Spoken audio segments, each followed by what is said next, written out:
There are several different ways of giving feedback during an intervention. Regardless of the way, the kind of feedback you give and how you give it are critical steps in building the motivation and collaborative relationship. One type of feedback is more general and can take place at any time during the treatment intervention.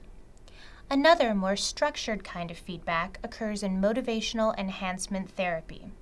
This way of giving feedback is called a personal feedback report discussion. This type of feedback typically occurs in the first session after intake. In all cases, there are several key elements to successful feedback. First, focus on understanding the client and create a discussion by asking open questions. And do not be the one to immediately suggest how to make the situation right. A good rule of thumb for offering any general feedback is to ask permission to give feedback. Many clients struggle to honestly talk about the extent of their substance use, so by checking in to see if they are ready to hear your feedback, by asking if it's okay, is respectful and might make them more receptive.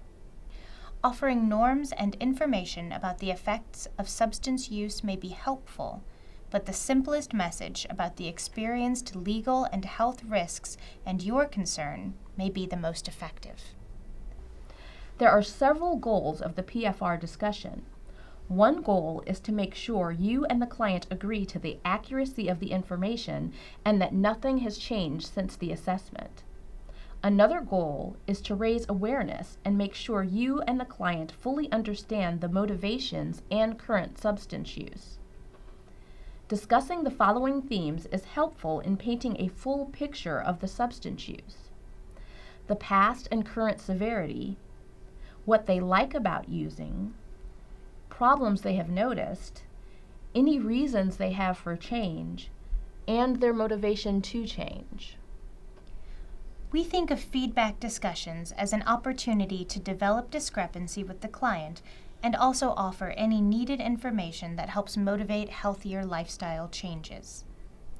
Developing discrepancies occurs when the client offers information that is confusing and/or in contrast to their behavior, such as stating they do not get anything out of being high, but also stating they can't imagine going to a party without using. The specific content of your feedback is less important than how you give it. Be straightforward, but avoid being judgmental and confrontational. In this scenario, the assessment interview and the PFR emphasize the fact that the client's substance abuse has not only reached dangerous levels, but it has led to legal trouble and is affecting relationships at home and school. Now let's watch a demonstration of one good way to provide feedback. So you answered some questions last week, and I wanted to make sure we had a chance to go through and discuss what those mean. Also see if you had anything change for you, and see if you have any other thoughts on your substance abuse. That be okay? I guess. Okay. This is a feedback report, and it shows here you were using marijuana several times a day, every day, and drinking on the weekends. Is that right? More or less. When did you start using every day and drinking on the weekends? I was about 15, so I'd say a couple of years ago I started getting high every day. But the drinking every weekend has only been in the past year. But I came here after being locked up for 30 days in that juvie hall, so since then, in the past couple of weeks, I only drank once and smoked a couple of times. So you cut back a lot. How'd you manage that?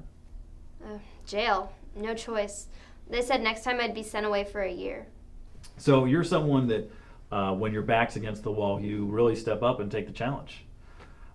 Still, it would be good to know what you actually get out of smoking and drinking. In your feedback report, it says that you helps you relax with your friends. What do you get from that? I just like smoking weed. I like feeling nice. It makes me feel no pain. When I wasn't high, things just seemed weird, like different in a nervous sort of way. Whether I was alone or with friends, I just liked some bud, how it smelled and how it felt in my mouth. Now the drinking, that was different. We'd all get together, just me and my friends, and we'd party and have a good time. So the smoking was just a daily thing, just kind of a routine you were in, where the alcohol was just something you did to kind of cut loose and have fun on the weekends. How has that changed that you cut back? Well, it's only been a couple of weeks, but honestly, it's kind of strange. Like, I'm moody all the time, cranky, like a bitch, just like always ready to yell at someone. Now when I'm with my friends, it's real hard having to turn it down, but I try. So the irritability and the frustration sound a lot like withdrawal symptoms. And if you're like the other clients I have, those will go away in a couple weeks. Got that, but I never really even think about the drinking. It just makes it easier to dance and have fun, It's going to be hard to avoid drinking. The boys, the parties, even if you're not looking for trouble. Right, like, I go there expecting to say, no thanks, can't do it, but then 1 or 2 drinks don't really seem to matter, and I feel like having a good time. But besides, it helps with the stress since I'm not getting high. So those few extra drinks that you allow yourself, they help with the frustration and help you relax. Yeah, that makes sense. I just wish the irritability would go away quicker. And it will, and we can help you through that. One thing I want you to think about, though, is what are the risks of the amount you're using now? Don't even like to think about it. The PO said he would work with me as long as I was trying in treatment, but that if I kept coming up as dirty for any drugs or alcohol, that I'd be looking at being sent away for a year. The provider demonstrates an ability to have a conversation, give feedback, and build a working collaboration without sounding like an expert or a know-it-all.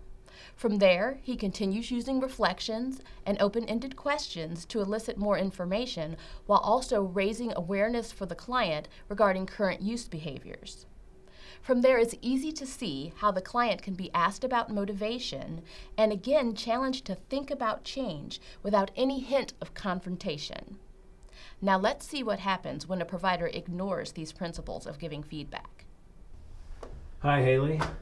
They gave me a copy of your assessment report from last week, and I just wanted to make sure we're clear on a few things. This is a copy for us to go over. This is my answers to the intake questions I did last week, right?